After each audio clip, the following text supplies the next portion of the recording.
Frederick, what you doing? Oh, hello, brother of mine. Why, I'm just studying for a math test tomorrow. That's pretty neat, Frederick. Braxton, brother, shouldn't you also be studying for the test? Well, you see, Frederick, due to my high levels of apathy and the stress of knowing that I'll never be good at math, I've decided to completely give up on even trying to do good on the test.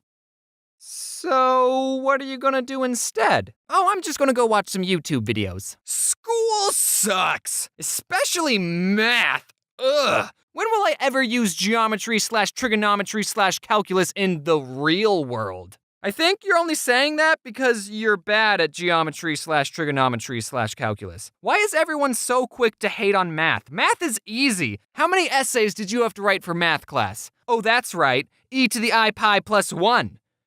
Which is 0. One thing I would change about math class is I think it's dumb that you have to show your work. Ugh, do you know how much harder it is to cheat when you have to show your work? Dear Math, solve your own problems, tweeted MattPat.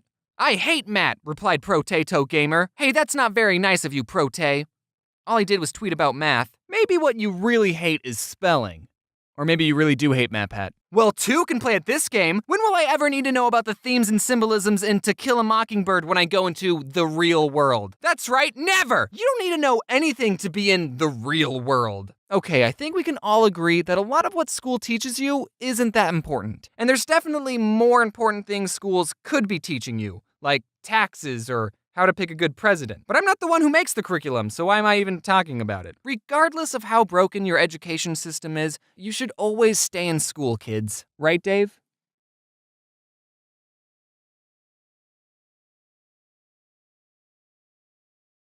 I was a good student in school, not counting college. And look how I turned out. I'm not using everything I learned in school almost every day. Sure, you'll probably never need to know that much about Shakespeare's plays. But hey, now you know how to read old-timey complicated books. And no, you'll probably never have to find the area under a curve ever, but now you can say that you can. And isn't that what life's all about? So enough with this introduction. I'm going to be telling you all some of my school stories.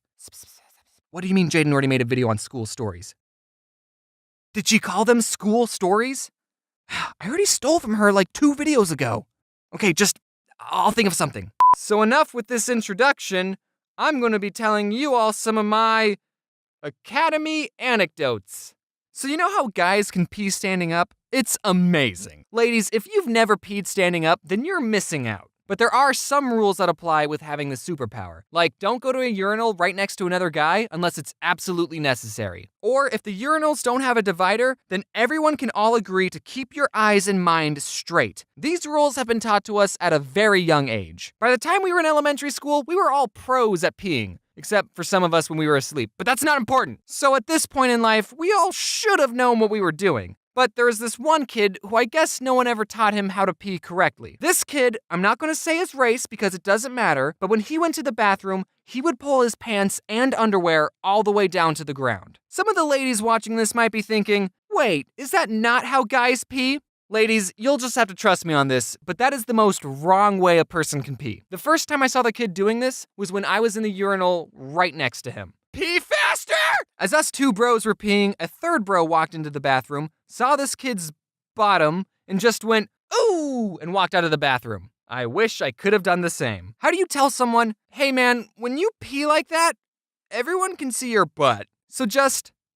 Here, let me show you how to do it. I don't know what happened to that kid, but I think he would agree with me that math is easy.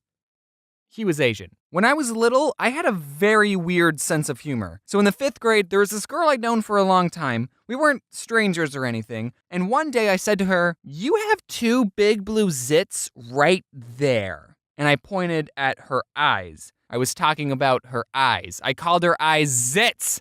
Get it? She, immediately slapped me. Probably because the joke was so awful. And that was the first time I ever got slapped by someone who wasn't a family member. And yes, it was Priscilla, the girl I sat next to in the cardboard boat video. She claims that the slap was an accident and that she was just trying to fake slap me to scare me. But I think she was really just self-conscious about her eyezits. One time, my 6th grade teacher, who was the same height as all of us, threw a stapler across the room because we wouldn't stop talking. Here's an anecdote about the first time I got detention, and it isn't that exciting. I was in the 7th grade and our class was at a computer lab, and the kid sitting next to me, his race doesn't matter, so I'm not going to say it, Asian, kept changing the computer wallpapers to cats, and he kept showing me. To be fair, I thought what he was doing was hilarious. Then I asked him, "Can you change the background to Chuck Norris?" That just goes to show you how long ago this story took place. He showed me what he did, I laughed, but then the teacher said, "Who's changing the wallpapers?" She was able to see everyone's screens from her computer, and the kid said, "Me and James were."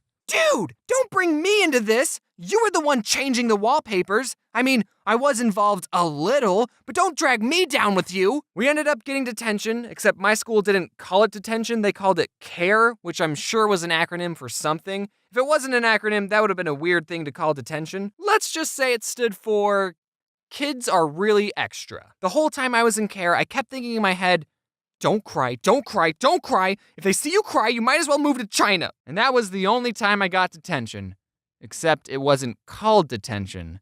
So I still have a clean record. All right, here's the last anecdote. This one happened when I was in the 11th grade. I was in an AP US history class, and I had it for a 0 hour. So that meant I was at the class before school even started, and I was way too tired to learn about presidents. I was sitting in class when all of a sudden I sneezed very loudly. And it was an above average sneeze, like one of those sneezes where you had to lean into it. And after I sneezed, this kid near me said, "Hey, yo, Mr. Teacher, can we get some tissues? This boy's got a bloody nose." And I thought, oh shoot, I do? Well, that sneeze was pretty violent, and I did pick my nose a few minutes ago. And then the teacher looked right at me and said, "Oh, yeah, you can just go to the bathroom." So I got up, and as I was walking to the door, I felt my face and realized, wait a minute, I don't have a bloody nose. I turned around, and there was a kid who actually did have a bloody nose walking towards me. I'm not gonna say the race of the kid because it doesn't matter.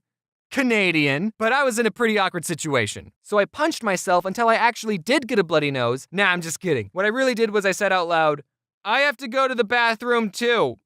And then I left. I didn't really have to go to the bathroom. I didn't want to see another exposed butt anyway, so I just waited outside awkwardly.